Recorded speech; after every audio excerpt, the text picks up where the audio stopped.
حضرت معاذ رضی اللہ تعالی عنہ جو بڑے جلیل القدر صحابہ میں سے ہیں، انصار میں سے ہیں، جن کے بارے میں حضور کا یہ قول بھی میں آپ کو سنا چکا ہوں کہ عالمہم بالحلال والحرام معاذ بن جبل،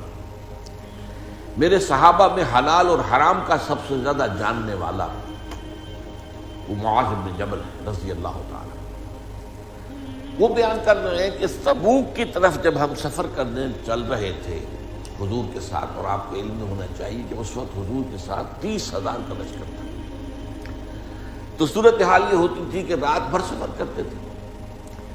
پھر جیسے ہی صبح ہوئی، وہ واقعہ بیان کر رہے ہیں، تو فجر کا وقت ہوا، حضور نے ہمیں نماز فجر پڑھائی اور پھر لوگ سوار ہو گئے، اس لیے کہ جب تک ذرا دھوپ کی تمازت نہ ہو اس وقت تک جتنا اور سفر قطع ہو جائے اچھا۔ لیکن رات بھر جو جاگتے رہے تھے تو اس کا نتیجہ یہ تھا کہ اس وقت اکثر لوگ، کیا سب کے سب لوگ اونگ رہے تھے۔ نتیجہ یہ ہوا کہ سواریوں کو آزادی مل گئی، کنٹرول نہیں کر رہا جو اس کے اوپر سوار ہے، تو وہ کچھ چلتی بھی تھی، کچھ چربی لیتی تھی آس پاس کے کیکر کے درختوں سے، کچھ ناشتہ، میں نے کہا تھا ناشتہ بھی کرتی جا رہی ہیں اونٹنیاں اور اونٹ، اور پھر آگے بڑھتے رہے، تو لشکر جو ہے پھیلا ہوا ہے پورے جواد الطریق۔ حضرت معاذ نے ایک طے کر لیا تھا کہ وہ اپنے آپ کو حضور کے ساتھ باندھے رکھیں گے، تو حضور کی اونٹنی بھی اسی طرح چل رہی تھی، رکتی بھی تھی، ادھر ادھر منہ مارتی بھی تھی اور پھر آگے چلتی بھی تھی، اور حضرت معاذ نے اپنی اونٹنی کو پورے طرح بیدار ہوشیار حالت کے اندر اسی ساتھ لگائے رکھا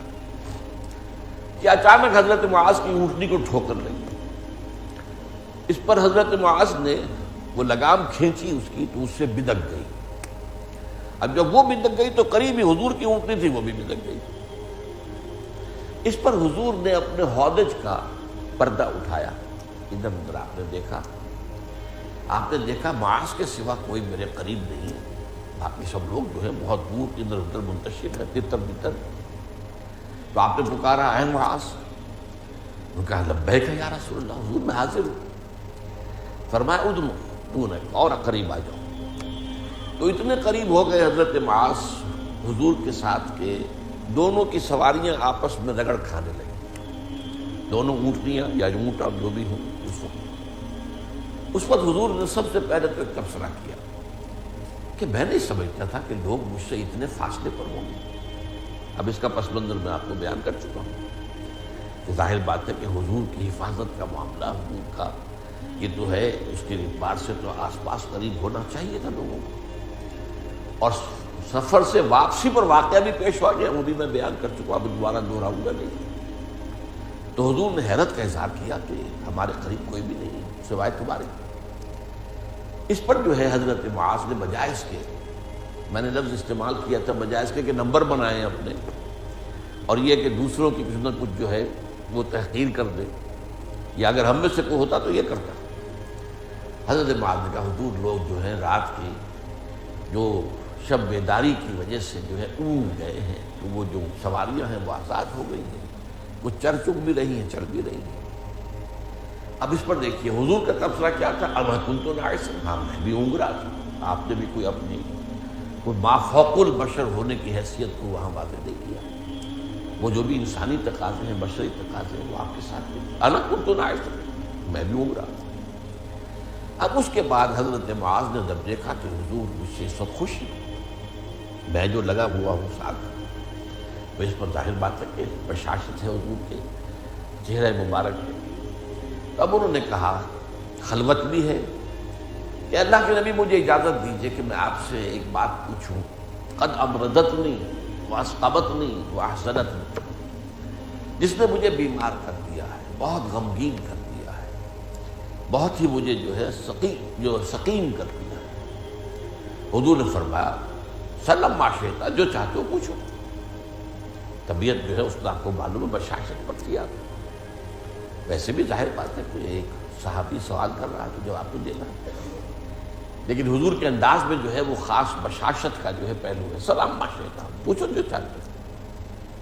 انہوں نے کہا اب یہ ہے میرے اور آپ کے لیے قابل غور، دوبارہ غور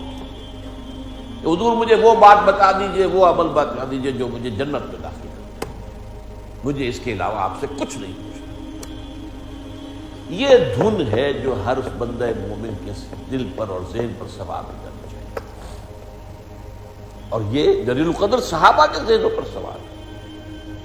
صحابہ میں سے بھی جو فقہائے صحابہ میں سے بھی، بہرحال یہ ہمارے لیے ایک درس ہے، اس کے اندر سبق ہے ہمارے اندر، ہم اپنا جائزہ لیں۔ ہمیں آخرت کی کتنی فکر ہے؟ بس ایک عقیدہ تو ہے کہ ہاں بعث بعد الموت کو ہم مانتے ہیں، زندہ ہونے کو، مرنے کے بعد پھر کوئی حساب کتاب بھی ہوگا، پھر کوئی جزا سزا بھی ہوگی، لیکن نہ معلوم کتنے ہیلے بہانوں سے ہم تو امتی ہیں بخشے ہی جائیں گے، ہم تو کلمہ گو ہیں بخشے ہی جائیں گے، نہ معلوم کس کس اعتبارات سے ہم نے اپنے آپ کو ڈوریاں دے دے کر تھپک تھپک کر سلایا۔ حضور نے اس سوال پر بڑی خوشی کا اظہار کیا۔ بخن بخن، میں نے اس کا آپ کو ترجمہ کیا تھا، بہت خوب بہت خوب، تم نے بڑی بات پوچھی ہے، تم نے بڑی بات پوچھی ہے، تم نے بڑی بات پوچھی ہے، آپ نے تحسین فرمائی۔ اور یہ بہت آسان ہے اس شخص کے لیے جس کے لیے اللہ نے خیر کا فیصلہ کر دیا۔ اب یہ وہ بات ہے، یہ بھی بہت اہم نکتہ ہے، اللہ تعالیٰ خیر کا فیصلہ کرتا ہے، خیر کی توفیق بھی اس کی طرف سے ملتی ہے۔ ظاہر بات ہے اس کے لیے عمل تو انسان کرتا ہے، لیکن وہ توفیق کہاں سے آئی؟ وہ توفیق بھی اللہ دیتا ہے انسان کی قلبی کیفیات، اندرونی کیفیات، اس کو دیکھ کر کہ اس کا رجحان کیا ہے۔ بہرحال اس کے بعد جو ہے اہم ترین حصہ اس حدیث کا آیا، اور وہ جامع ترین الفاظ ہیں، اور اس میں دین کی کل حقیقت کو اصل میں ایک جملے میں لایا گیا ہے۔ تؤمنوا باللہ والیوم الآخر، تم ایمان رکھو اللہ پر اور یوم آخر پر، وتقیموا الصلاۃ وتقیموا الصلاۃ، اور نماز قائم کرو، وتعبدوا اللہ وحدہ لا شریک لہ، اور اللہ کی بندگی اور پرستش کرو اس کیفیت میں کہ لا تشرکوا بہ شیئا، کہ اس کے ساتھ کسی کو شریک نہ ٹھہراؤ، حتی تموتا، اسی حال میں رہو، حتی تموتا وانت علی ذالک، تم اسی حال میں رہو موت تک۔ بس یہ ہے، اس میں جامعیت کے ساتھ لفظ عبادت آیا، عبدیت، اطاعت کاملہ اللہ کی، اور اللہ کی محبت ہر شے سے بڑھ کر،